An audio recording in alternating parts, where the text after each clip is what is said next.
వేసిన కమిటీ ఉంది కదా, ఆ కమిటీ శివరామకృష్ణ కమిటీ దొనకొండ చూపించింది. అందుకని అప్పట్లో వైసీపీ వాళ్ళు ఎక్కువగా అక్కడ కొన్నారు ల్యాండ్స్, ఫస్ట్ కొనేసుకున్నారు. అంటే అక్కడని దాంట్లో రిపోర్ట్ లో రాశారు అది కరెక్ట్ అని, అందుకని అక్కడ కొనేసుకున్నారు వైసీపీ వాళ్ళు. తర్వాత చంద్రబాబు వచ్చిన తర్వాత ప్రచారం ఏం జరిగింది, ముందు నందిగామ, ఇది నేను చెప్పట్లా, ఈనాడు ఆంధ్రజ్యోతిలో రాసినాయి. నందిగామ ఫస్ట్, నందిగామ తర్వాత ఆగిరిపల్లి నూజివీడు అన్నారు. ఆ ఏరియాలో పెరిగిపోయింది, అక్కడ కోట్ల రూపాయలు పెట్టి కొనేసుకున్నారు. అదే భూములు ఎక్కడ ఉన్నాయో ప్రచారం అయితే జరిగింది. అవన్నీ తర్వాత అసలు అమరావతి అన్నది ఎవరు అనుకున్నారని, అమరావతి కూడా కాదు కదా అది, అది 29 గ్రామాలని ఎవరు అనుకున్నారు.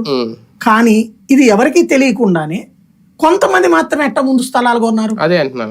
అంటే వాళ్ళకి తెలిసింది అది, అది అందరికీ తెలియలే. మళ్ళీ టీడీపీలో ఉన్న అందరికీ తెలియదు, కొంతమందికే తెలిసింది. ఆ తెలిసిన వాళ్ళు మాత్రమే స్థలాలు కొన్నారు.